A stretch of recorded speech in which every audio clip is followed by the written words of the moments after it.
राधे राधे श्री हरिवंश। महाराज जी, आपके चरणों में कोटि कोटि प्रणाम। महाराज जी, मैं बहुत निराश और हताश और हार कर आपकी शरण में आया हूँ। मेरी इतनी बुरी दशा है कि मैं इसका वर्णन नहीं कर सकता। मेरे मन ने मेरा जीना हराम कर रखा है। सब कुछ जानते हुए भी मैं गंदी क्रिया, गंदे दृश्य देखना छोड़ नहीं पा रहा। मेरी जो दुर्गति हो रही है वो मैं ही जानता हूँ। मैं सारा दिन घर में पड़ा रहता हूँ। डिप्रेशन की 6-7 वर्ष से दवा चल रही है। मैं किसी भी कार्य योग्य नहीं रहा हूँ। नाथ मुझे बचा ले, मैं कोई भी कार्य अगर मेरी बात मान जाओ तो सब ठीक हो जाएगा। तुम्हें कुछ नहीं छोड़ना। हमारी बात पकड़ो, पहले बहुत आराम से सुनो। देखो, आप आज से निश्चिंत हो जाओ। हम जैसा कह रहे हैं, हम बहुत सोच के कह रहे हैं। तुम पहले अपने दिमाग से हटा दो कि मुझे कुछ छोड़ना है, ठीक है? अब आपको पकड़ना है। बस आप नाम पकड़ लीजिए। जो हो रहा है तुम उसकी चिंता मत कीजिए। प्रसन्न मुद्रा में रहिए, प्रसन्न रहिए और थोड़ा कुछ काम कीजिए। क्या काम करोगे? घर के काम है कुछ? थोड़े बहुत नहीं, घर में किसानी होती है? नहीं होती। क्या होता है घर में? कैसे चलता है? वैसे सब नौकरी करते हैं तो मैं पढ़ाई कर लेता हूँ सब। नहीं, कुछ काम करो। वो मतलब कार्यरत रहो। गाय भैंस कुछ है? कुछ काम करो। बस मैं आपका दोस्त बनना चाहता हूँ गुरुदेव। है? दोस्त बनना चाहता हूँ मैं आपका। हाँ, पहली बात तो यह कि तुम गलत हो, ये हटाओ दिमाग से। हम जो कह रहे हैं मानो इसे, आज से दिमाग से हटा दो, क्योंकि ये सोच जो है ना, ये आपको गिराती चली जाएगी। आज हम आपको कह रहे हैं, हम आपका हाथ पकड़ रहे हैं, आप निश्चिंत रहो। आप पहली बात ये छोड़ो कि आप गलत हैं, ठीक है? दूसरी, आप कभी गलत हो ही नहीं सकते। आप भगवान के अंश है। ये अंतःकरण गलत है, ये मन गलत हो गया है, तो इसको दंड भोगने दो। तुम चिंता मत करो। पहली बात तो तुम भगवान के अविनाशी अंश हो, चेतन, अमल, सहज, सुख राशि। अमल का मतलब होता है निर्विकार। तुम्हें कभी कोई विकार आ ही नहीं सकता। तुमने क्या किया? अपने आप को भूलकर शरीर और मन को अपना मान लिया। इसी से सारी गलतियां हो रही। पर वो ज्ञान का विषय, हम तुम्हें बिल्कुल साधारण बता रहे।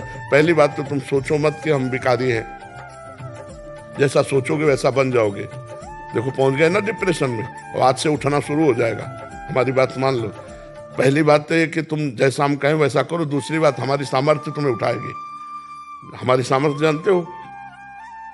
हाँ, आज से तुम देखना तुम्हारे हृदय में प्रसन्नता का एक रेखा खींचेगी और बढ़ती जाएगी, क्योंकि श्री जी ने भेजा है तुम्हें। अब तुम अपने जीवन को नष्ट करने की ये जो धारा है, इससे आप उबर जाओगे। राधा नाम जप करो, निरंतरता जहाँ पड़े हो, मन तुम्हारा सोच कर रहा है, उसको सोचने दो। तुम बार बार राधा राधा राधा, जो गलती हो रही होने दो। तुम बिल्कुल निश्चिंत हो जाओ। एक दिन वो बल आएगा कि सब छूट जाएगा। बहुत जल्दी वो समय आएगा, क्योंकि आपका प्रयास और श्री जी का बल ये आपको उठाएगा। आप इससे उठो, बिल्कुल निश्चिंत रहो। तुम कोई भी गलती का टेंशन मत लो। पहले टेंशन मुक्त हो, फिर प्रसन्नता तुम्हारी गलती पर चढ़ बैठेगी और गलती कभी नहीं होने लगेगी। धीरे धीरे ठीक हो जाओगे। एक गलती पर केवल असर करो, अपने दिमाग में लाओ कि तुम्हें ब्रह्मचर्य नहीं खंडित करना भी। अगर वो रहेगा तो दिमागी स्तर हम तुम्हारा सुधार पाएंगे। गुरुदेव मैं हमेशा दिन गिनते रहता हूँ, मतलब बस आज नहीं किया, कल नहीं किया, पता नहीं मेरी स्थिति खराब है। छोड़ो, बस एक चीज केवल करना, हस्त क्रिया मत करना। बस एक चीज पकड़ लो, तुम हस्त क्रिया मत करो। वादा हमसे करो। पक्का कर दी गुरुदेव। तो बस ठीक है। और राधा नाम जपो। और आज से हम तुम्हारा वादा करते हैं, तुम किसी भी तरह की चिंता मत करो। ये हम मतलब बिल्कुल हृदय से कह रहा हूँ। तुम बिल्कुल चिंता मत करो। आज से देखोगे आप, महीना भर बाद फिर आना आप हमसे मिलना, के दोस्त भाव से। हम कोई बल ऐसे, बिल्कुल ऐसे समझो जैसे तुम तैसे हम, जैसे हम वैसे तुम, बिल्कुल अंतर नहीं। बस निश्चिंत हो जा। निश्चिंत हो जा। मुझे पापी हूँ गुरुदेव, बहुत दिक्कत मैं आपके सामने हूँ। नहीं, ऐसा नहीं, बिल्कुल हम तुम दोस्त हैं, कोई पापी नहीं। देखो, गंगा जी के पास जब जाया जाता है और गंगा स्नान किया जाता है, तो अपने को लगता है ना कि मैं पाप रहित हो रहा हूँ, क्योंकि गंगा स्नान कर रहा हूँ। तो गंगा जी ने भगीरथ से पूछा कि जब बहुत से पापी हमारा स्पर्श करेंगे तो मैं मलिन हो जाऊंगे, तो मेरे पाप कैसे नष्ट होंगे? तो उनका साधवा समदर्शिना, जो प्रशांत मन साधु भगवान के चिंतन में लगे, वो जब चरण रखेंगे तो गंगा निष्पाप हो जाएंगे। और तुम धाम में बैठे हो और साधु संग कह रहे हो, अब पापी नहीं हो। यदि पापी होते तो मेरे सामने ना आते। जो पे दुष्ट हृदय सोई होई, मोरे सन्मुख आव की सोई।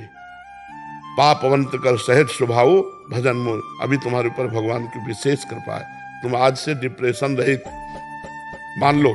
अब मत मानना कि तुम डिप्रेशन में हो, तुमसे जो गलती हो उसको होने दो, बस रोक लो। हस्त क्रिया मत करना, हस्त क्रिया मतलब समझ गए ना, हस्त मैथुन मत करना, और नाम जप करो। और जो हो रहा है तुम बिल्कुल ऐसे समझो कि बाबा ने पूरा ठेका ले लिया, अब हमको कोई चिंता नहीं। आज से तुम देखना आपका परिवर्तन होगा। और पर कोई काम करो, 2-4 घंटे का काम करो, कोई भी काम करो, कोई ना कोई काम ढूंढो, जैसा मन आवे, पर आप काम करो, आप घर में पड़े नहीं रहोगे। महाराज जी कहीं ऑफिस आदि में भी कर सकते हैं? कहीं भी काम करो, बैठे मत रहो, मन को समय मत दो।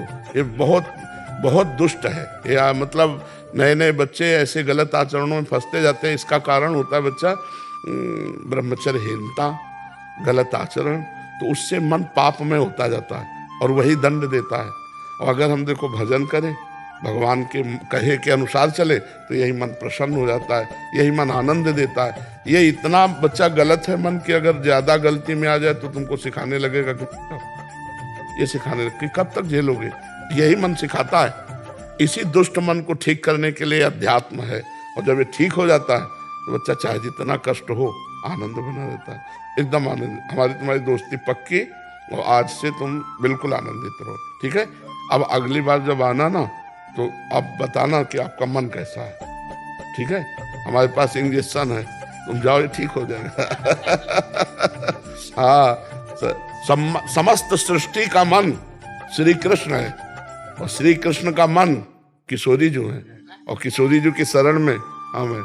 चिंता मत कर। राधा राधा रटते रहना, ठीक है?